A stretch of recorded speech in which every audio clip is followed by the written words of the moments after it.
તો જબરજસ્ત થઈ ગયું હારું કૂતરું એવું પાછળ પડ્યું ને સારું સ્કૂટર ધીમું હતું તો મારું હારું છોડતું નહોતું કારણ મેં જેવું કૂતરું હતું અને હારું ઢોચા થઈ ગયા હારું તું મેં ફાસ્ટ ના ચલાવીને તો ચોય એક્સિડન્ટ થઈ ગયો આ ટોકા બોકા ભાગી જવાના હતા મોટું દુખાય છે હારું આરામ કરવું પડશે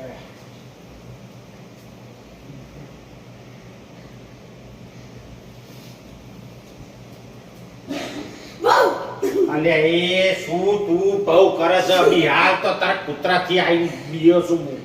મને તો ખબર હતી કે તમે પહેલાથી પીરાયા અરે આજે કાઢ્યું મેં જેવું કૂતરું આવ્યું પાછળ પડ્યું તું ધીમું હતું એક્ટિવા તોય મમ્મી ન થયું તું હવે ખબર નહીં અડકાયું દીધું કે શું હતું કે ધીમું હતું હારું થી પગે બચકું ના ભર્યું અને ફાસ્ટ ના ચલાવ્યું એક્સિડન્ટ થઈ ગયો મેં કશું નહીં કર્યું એ કાઢી મેં જેવું કૂતરું ને હું એ કાઢી મેં જેવા કપડા પહેરી ગયો તો આ બે કાઢીએ ભેગા થયા ખબર નહીં યાર એવું માથું દુખાય તું એમાં તું એટેક આવી એવું કરે છે અરે ના આવે એટેક બેટેક વરી એટેક આ હાલ હોસ્પિટલ માં લીધું તમે શાંતિ રાખ ચાલ હવે વાંચવા બેઠો તું બેઠો તો ભણવા બે